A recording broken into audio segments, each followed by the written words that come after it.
Ladies and gentlemen, welcome to once again another episode of It's Me Speaking to You. I am, as always, your ever faithful host, Mr. Jeffrey Wilson, coming to you live and direct from the gateway to the West, St. Louis, Missouri. And tonight, we not only have a funny man, we have on a silly man. I had the pleasure to meet this brother here a few months ago. He works very close with Mr. Pascal Boboff, who hosts a late-night talk show right here in St. Louis called Late Night with Pascal, which can be seen on ABC 30 every Sunday night at 12:30. His name is Mr. Chris Mosley, but he goes by the name of SillyMan, stand-up comic extraordinaire, has been blessing the stage here in St. Louis for a few months now. And we're going to get into how exactly he got into the business and some of his influences to get himself into the business and influences today. Ladies and gentlemen, Mr. Chris Mosley, SillyMan. What's up, brother? What's up, man? First of all, that's a dope introduction. I might hire you to introduce me when I go on stage. And, there we go. I might have you just be my official hype them up person. That made me wonder who you was talking about at first. I thought, what the heck? Oh, that's me. That's right. What the hell is he talking about? Talking about you, brother. Talking about you. So, yeah, man, like I said, I met you not too long ago, and right now your forte or what you kind of are into is the stand-up comedy.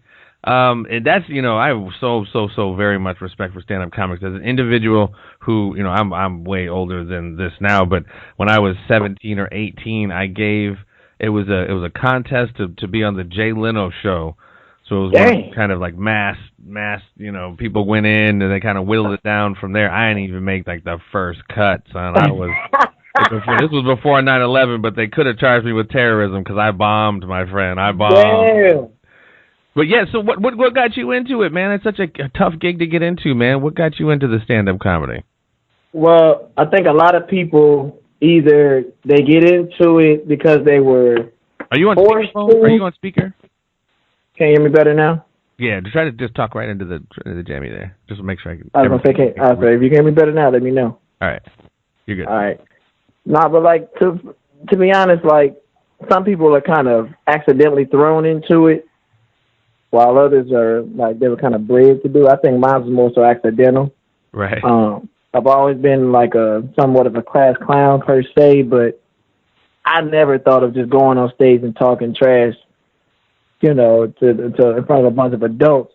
But life just in the end, basically, I left college. I started off with one dream, trying to be in the NFL. I played college ball. I found out that people are bigger in college than they are in high school. And after me getting my head knocked a few times, I had to put that down. That's a tough lesson to learn there, brother. Tough lesson to learn. Man, and that's a hard reality that's a hard pill to swallow when your whole life you've been told like you're going to be a professional football player. Yeah. So I just kind of was sitting there one day at the crib, unemployed, pissed, and one day I just started venting about it.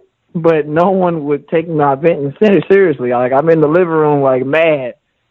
But in the midst of me talking about my whole life, people are laughing. And I'm like, what? Why the hell are y'all laughing? Like, this is not... This ain't funny. Like, I'm being dead serious right now.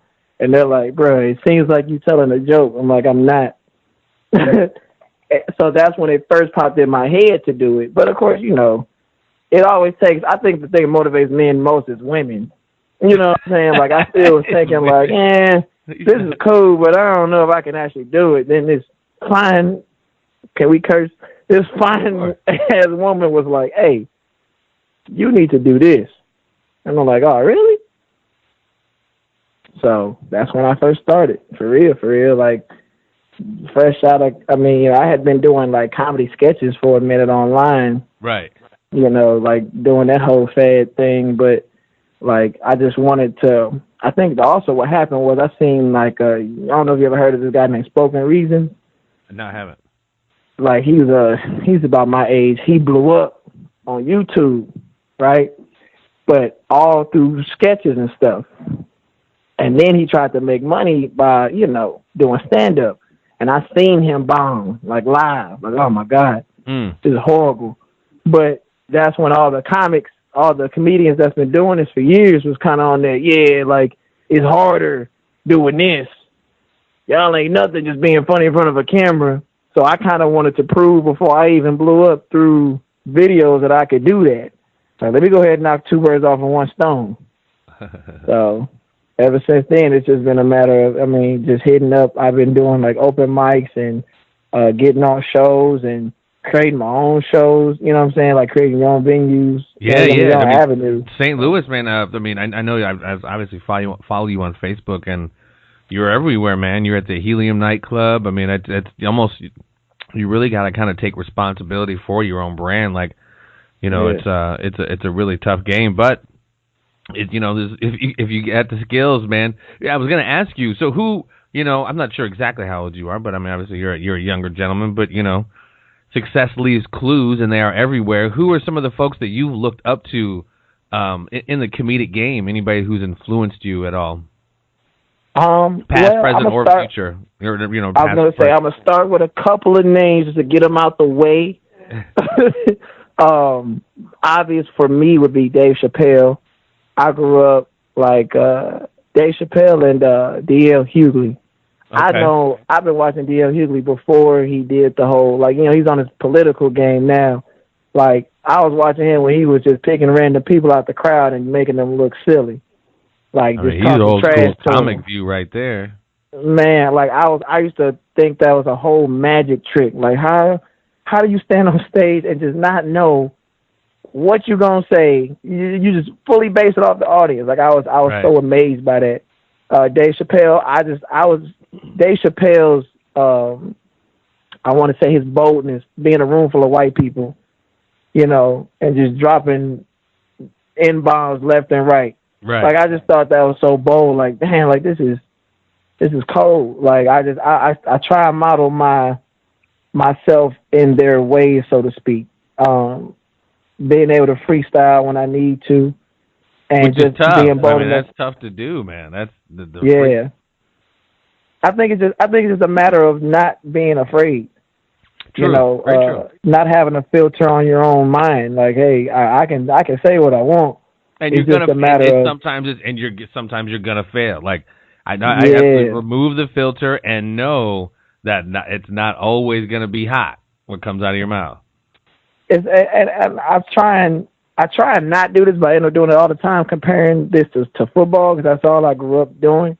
But like it's like when they say don't be afraid to get hit, you're gonna get hit. Yeah. Like don't be afraid to go across the middle. You're gonna get hit at some point. You're gonna drop a pass. You're gonna get beat if you play corner. Right. So I just look at it like that. Like I'm gonna drop a line that's not gonna work. But a lot of times it's a matter of how you say it, or it may be a mannerism that you laugh at. I give you a lot of options. Well, you can laugh at. No, I'm sorry. Go ahead. No, I was going to say, you can laugh at what I say or how I said it or what I'm doing as I'm saying it. If you don't laugh at all three of those, all right, cool. Back to the drawing board. Yeah, and honestly, this is my own personal philosophical view on the pursuit of success, if you will, and quote-unquote mistakes or failures. I definitely, when we tell ourselves, oh, man, I made a mistake or I failed, that kind of language can kind of infect us a little bit, even though on an unconscious level. So if we just look at it, I look at it as just a moment to adapt. Like, okay, you didn't laugh at that. Let me just modify and move it like this, as opposed to like a failure in that moment. It's all just a bob and weave in a pursuit of that ultimate goal. So you're a learning experience. It is, and and ultimately you have to look at it. In my opinion, you have to look at it that way, and not a lot of people do. And that probably separates the wheat from the chaff of the people who ultimately become successful in doing what you do and the people who don't, because it is tough. You're going to be told you suck, or, this was good, or there was no last, and you got to persevere in the face of that. It's tough. Man, I'm not going to lie to you. Like, I did a video once, and it was like a little bit of me doing stand-up with some sketches in it. This was some years back. And Steve Harvey, or whoever runs Steve Harvey's fan page, shared it, right? And so, you feeling all good about that type of stuff. Like, oh, yeah, I'm about to blow up tomorrow. Like, let's do it. Right. And the first comment was on, I will never forget this. The first comment was on it was this dude. The video was like 7 minutes long, right? The dude commented, he was like, no, just no. This is horrible. I couldn't even make it through the first 2 minutes. Oh. Young brother, our community needs doctors, lawyers, and teachers. We do not need people out here wasting time trying to be something that they clearly have no business doing. Give this up now, brother. And that's just me keeping it 100. And I looked at that. Oh my God! Like fuel. And I swear, the first thing I said was, "Well, I understand your feedback, but if you knew me personally, I don't think you want me examining you, teaching any of your children, or whatever else you said. And if you only watch 2 minutes of this video, you missed it. 'Cause I get real funny at 2 minutes and 1 second." And like that comment, like got all the response in the world. Like, oh, like people were commenting more on my response than than his opinion. Yeah, man. I mean, dude, that's. I mean, I forget what's the movie, the Will Smith movie, Pursuit of Happiness, and he's telling his son, he's like, the moment somebody wants to, they can't do some shit, they want to tell you can't do it, and that's. I mean, and ultimately, like I said, it comes down to like the strength of one's mind, dude. You can't allow other people to put their shit on you and allow their stuff to define your dreams, man. So kudos to you, brother. So where you been, man? Have you like I said, you've been doing your little tour? What's on the plate for you? Well, right now, that little youngin back there. Apparently, that's man. Look, dude, he just be mad and ain't nobody talking about him. Yeah, but basically, what we do, we also do. I do live sketch comedy shows too.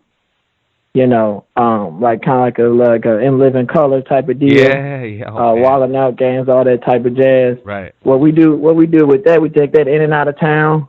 We actually got a show in Kansas City next month. So that'll be our second time going out of there, out to KC. But we pretty much, when we were having the shows here, we were having them every month. What I'm about to start, actually in the next month anyway, every 2 weeks I'm going to go to another city. Memphis, Chicago, and in Iowa and in Kansas City. Every 2 weeks I'm be up. Yeah. Where are you going in Iowa? Don't sleep on Iowa. I'm from Iowa. That's what I'm asking. Where you going? Des Moines. Okay. I'm on the other end of the state. You're going to the middle of the state. I'm right there. Yeah. I'm like 300 miles north on the Mississippi River from where we are up in the Quad Cities. But cool, man. Wow. Yeah. Sorry. That's what's up. Yeah, dude. That's it's the old Davenport, Iowa, is where I'm from. But they actually have their little community up there. I know some people who actually have shipped some folks down here, and I mean it's kind of a small Midwest regional community. Yeah, a lot of people sleep on that. Like I've been noticing. Well, I mean, it's pretty. When you hear any of your old school, I mean, I don't know. I guess like I said, a little older. I go. Any of your tried and true comedians, whomever it is, whether it's a newer folks like some like you mentioned, I go back to like Patrice O'Neill, George Carlin, Richard Pryor. Yeah. You obviously, but they all have to do like almost. They have to hit the road, man. Have to hit the circuit, cut their teeth, different regions of the world, find out what plays, and it's an arduous process, man. Are you looking to try to expand at all? Are you gonna try to just carve your niche out right here in the Midwest? Like, to be honest, I've always known that regardless of what you do, you got to reach all the corners of the world, all the corners of everything. So especially the way the world is now with the videos and all that, like you can mess around and do something across seas and still not be quote unquote famous yet. You know what I'm saying? Like as long as you work the numbers right. So that's definitely my plan. Like I said, I'm starting off just to get. You kind of got to work a travel muscle, so to speak. Like you got to learn how to prepare for it, get your hotel rooms, or figure out your travel plan. So I'm trying to work that muscle as often as I can now. Like I said, every 2 weeks I'm gonna be going somewhere where I can get to driving wise. Or if I need to take a train, I will. And then I'll work that muscle. So then once that gets a little stronger, all right, now let's go somewhere where I got to fly and make sure I fly in the day before. If I got to fly in the day of, make sure it's an early enough flight, making sure all that stuff before the show is correct. Right. Someone to line your stuff up, man. Yeah. Let you focus on the creative aspect while the logistics, which, like you said, man, a full-time comic, man, the logistics of hotels and rentals and what state, what city, I mean, it can be a lot, man. It could definitely be a lot.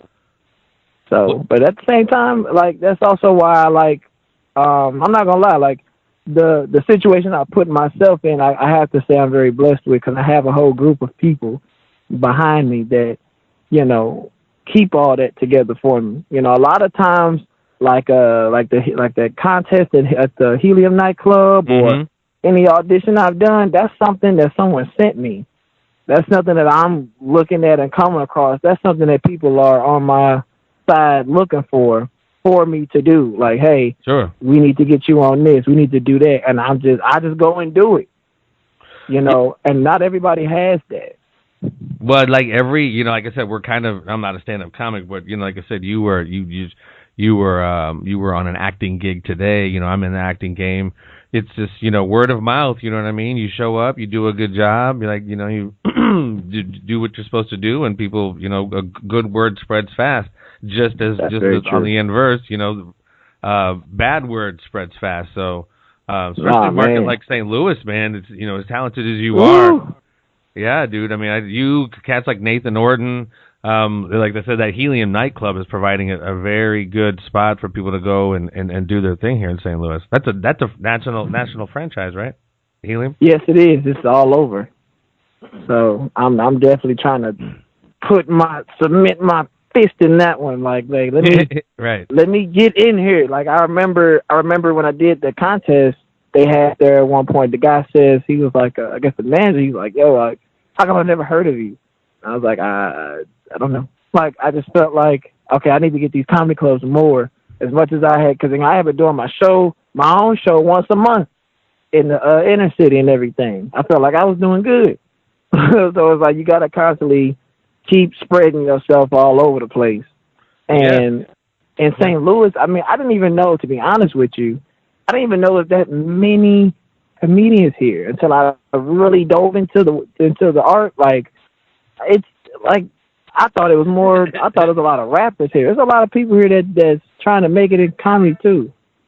Well, it's like a network, you know what I mean? And that there's comedy clubs all over the place, where people are going, cutting their teeth, and I guess that's why I guess I'm not telling you anything you don't know. Just continue doing it. Keep exposing yourself to different markets, different genres. Like I said, you're doing TV stuff, you're doing stand-up stuff.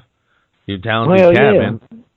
Appreciate it, man. Like, the biggest thing, the biggest thing with that, and I'll tell you one thing while we're on the subject of the Pascal thing, back, like, comedy has all kind of different muscles that you work while you're on stage. The one thing that I constantly have to make sure I'm on when I'm doing that is the content of what I'm saying. Not, a lot of people are like, oh, you got to be clean. Like, they think clean is, just don't curse and say vulgar language. A lot of times it's what you talk about, you got to make sure it's clean as well. Yeah. Because, you've been there before. Like, sometimes that crowd gets a little random.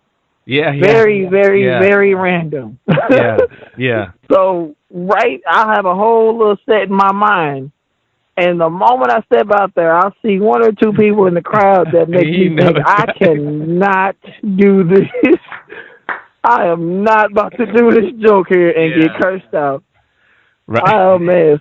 So that definitely helps me, though. But I like it because, a clean comic, like one guy told me, clean equals the green. Like, you get, you get more money. People mess with you more when they know that they don't have to cringe or worry about, oh, is that appropriate? And you can go up there and straight make, a bunch of old ladies laugh, or, conservatives or whatever. Or back in the day, I guess the Tonight Show is still around, but it's like, can you, everybody went on Johnny Carson, so it's like, can you go on Johnny and do 2 to 3 minutes and still crack people up? And I guess the equivalent now is Fallon or whomever else. It's like, can you still be not necessarily not a quote unquote clean comic and still go on a mainstream show and still catch on? So, but one big thing I always hear about comics, dude, is 60 minutes, having a good, and this is obviously really hard to do, working up to having a strong 60 minutes. Where are you at, dude, as far as if HBO, remember, you may not remember, HBO back in the day used to have the one-night stands with Robin Harris and Damon Wayans. It'd usually be about like 30 minutes, 40 minutes, or 60 minutes.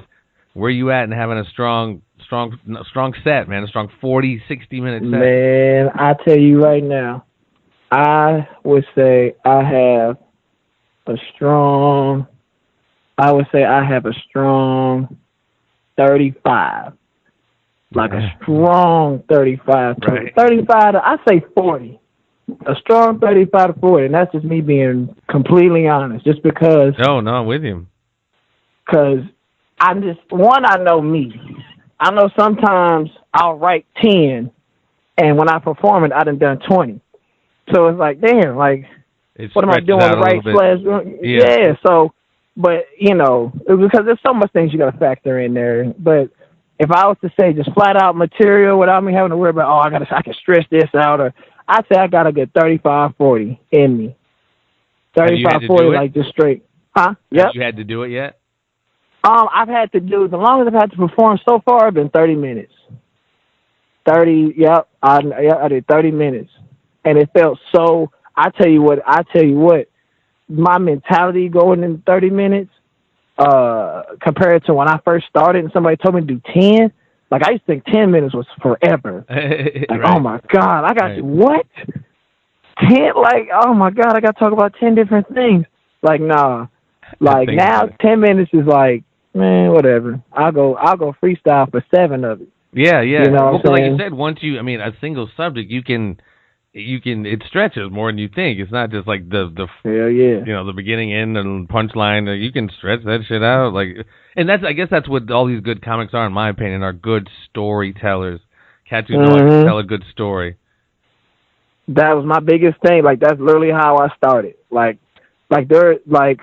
make I heard like Cat Williams did an interview about like where comedy comes from, and he feels like comedy comes from a dark place. Like everybody has something that they went through, and they turn that into, something worth laughing at. And those are your true people you want to go see. Now, a lot of people just go on stage, joke 1, joke 2, joke 3, done. And that never was me. Like, right. When I get off stage, I try and make it to where you know something about me, or at least you feel like you do. You know what I'm saying? Like, you walk out like, man, was that for real? Was that true? Did that really happen? Like, man, look, you don't want to, man, get out of here. Like, I think at the end, when it's all said and done and my career is done, regardless, when I decide to pull that plug, I want people to be able to say, that have never met me before, to be able to say, man, this dude had a crazy-ass girlfriend that did this. Did you hear about when he did, you know what I'm saying? Like, because it all comes from stuff that has happened. Like, that's how I felt like to be the most natural. And that's an interesting thing you bring up, because it's like one of those common components when you think about all the different comics and the best comics. Some of the best jokes and the best stories aren't, like you said, aren't some old, yuckity yuck joke telling. It's a story. 2 Jews walking the bar. Yeah, like, you know what I mean? It's like it's usually a story that's real, and it comes from some form of pain. You know what I mean? So it's like a lot of comics, as they say, the laughter masks the pain of sorts. So it's usually people trying to make light, excuse me, if you will, of heavy situations. So. Yeah, so you want me to tell you a funny ass story, like how I knew this was for me? Give me some I was unfortunately in jail, and I was locked up in the St. Charles little jail or whatever. Now the way they have it is, it's like a little commute area, and everybody just sleeps in these bunk beds. And I was like sitting there just writing, just trying to keep stress off. I had missed my daughter's birthday. It was just not a good time. You know what I mean? Then on top of that, they didn't even have a court date for me because there was another like person in there with my same name and everything, and someone that used my social. It was like a real big mess. So they just made me sit there with no bond, no nothing, and I'm pissed. So I'm writing these jokes, trying to keep my mind, going crazy. This dude looks over my shoulder, being nosy, like, "Hey man, what you got going on?" And he's reading. He's like, "Bro, you a comedy?" I mean, he's like, "You a comedian?" I'm like, "I'm trying it out, whatever." He's like, "Man, you should, man, say some of that to me right now." So I'm mini performing it to him one-on-one. He's cracking up, laughing. Later on that night at like lights out hour, he didn't even know my name, he just knew my number. 1278. What's up? Hey, tell everybody the stuff you was writing earlier. And the guards, they let me get up. And I stood up on the table in front of like 70 freaking inmates, and I was telling jokes, and everybody was cracking up. What? Like, I swear, like, that was technically my first time being on stage, so to speak. I was in jail. And I had, like, 70, and, like, people just straight rolling. To the point where when we woke up that next morning, hey, man, you got something for us tonight? Like, what? So I would spend, like, the day just writing jokes. And, like, for the next 2 days, I was, like, performing for the COs, for the inmates, all that type of stuff. It was crazy. I left that. And that's when I learned, like, you can turn a horrific situation into something positive. Yes. And, it's a choice. And in my little office, I got I got the paper that I wrote them jokes on. I got that paper framed. I went to Walmart and got that framed. Oh, you still have it? Yeah, you can't lose. You can't forget nothing like that. That's what's up, dude. That's what's up. That's cool, dude. I already knew. Like, this is something that at least gotta keep going with. You know what I'm saying? Yeah, no, absolutely. That's a healthy indicator, man. If you can make a freaking, a pool full of freaking, county jail. I'm assuming it was county jail cats cracked up. You do. It was all kind of retarded people up in there, boy. Like, right. Man, that's a whole nother subject. But I don't think certain people should be in jail with other types of people's crimes didn't match. Ridiculous. But yeah, like I knew coming out of there that at that point this is something I need to take seriously and see what kind of career I can make out of it. Well, it's cool that you have, man. Like I said, you've done plenty. Like I said, we're gonna definitely stay tuned in with you and see what else you have going on. Like I said, you can see him. I don't know how frequently, but pretty frequently. I don't know if it's every week, but on the Pascal Late Night with Pascal, you can come down if you're in St. Louis or in the St. Louis area. You can come to the live juke joint every Thursday night. Every Thursday. You can come 8:30 ish is when they shoot, but come a little earlier to pregame. That'll be broadcast every Sunday night, ABC 30 here in St. Louis at 12:30 a.m. What else you got going on, man? You want to shout out? I was going to say, hey, I can shout out the one thing I got going on that I'm super, super proud. Like, I create my own comedy web shows and stuff like that too. Yeah. So right now we're about 3 episodes left of my first season of a romantic comedy I created called My Dead Ex. It's about a girl trying to move on from her ex-boyfriend who passed away. She meets the one, but the only unfortunate thing is the ex-boyfriend comes back as a ghost. So he's like messing around with the boyfriend, trying to get him to leave. I play the ghost, of course. I'm such a cock blocker. It's hilarious. We done, let's see, we already done about 4 episodes. We got like 3 more left in this season. They come out every Wednesday at 7 o'clock on my page, SillyMan TV on Facebook, or you can check out YouTube, SillyMan TV. I release them both individually on those platforms. First, I think we got about over 115,000 total views on all the episodes so far. Check you out. Doing real nice. We're gonna come back with a second season after this one's dropped. So it's doing well, man. That's dope, man. A continued success, brother. I mean, I'm down to support. I mean, I love it when good stuff happens to good people, man. You're a good cat, very talented. Is there any other social networking stuff people can find you? You're on Twitter or any, Instagram, SillyMan TV. If you put in SillyMan TV in anything, I'm on there. We do the comedy sketches on Instagram. I do hilarious / motivational Facebook statuses if you need that to make your day go by better while you're on lunch. Right. All that. YouTube, we got I got over 100 videos on YouTube. If you just search SillyMan TV, you'll see all that. Just whatever. And no one else goes by the name SillyMan TV on anything. There you go. And any of those spots they can find out where you're going to be here locally or where you might be regionally? Any of the dates? Facebook, Instagram for sure. Those are the main two that I post up any flyers or anything. And I will link that to the video here, to the interview here. Yeah. Facebook, Instagram there. I got a show coming up this Tuesday, actually. Next Tuesday, me and my group, we do a Wildin' Out night, all them games that people love watching on Wildin' Out that they ain't never gonna bring to St. Louis. We brought it here ourselves. There you go. So we do that. We do that on Tuesday at Legacy on Delmar at 8:30. Do that once a month for sure. I got the Pascal thing rolling every week. you add any social media page, you're gonna be able to keep up with us for sure. There you go. There you go. Like I said, man, keep sharpening your sword, man. Keep working at your craft, brother, man. I'm digging it, and I'll be looking forward to seeing you again this Thursday. And again, man, straight up continued success, and it's been an honor to have you on, and it's been cool to have met you, brother, man. I'm stoked. Hey, shout out to you for even having me on the show, man. You got some dope love, people man. out here. Supporting artists, you got man. some dope doing people their out thing. here. I remember you told me when I was like, "Hey, so what's up?" You, hey, I only bring people on my show that's doing dope stuff. I'm like, oh, okay.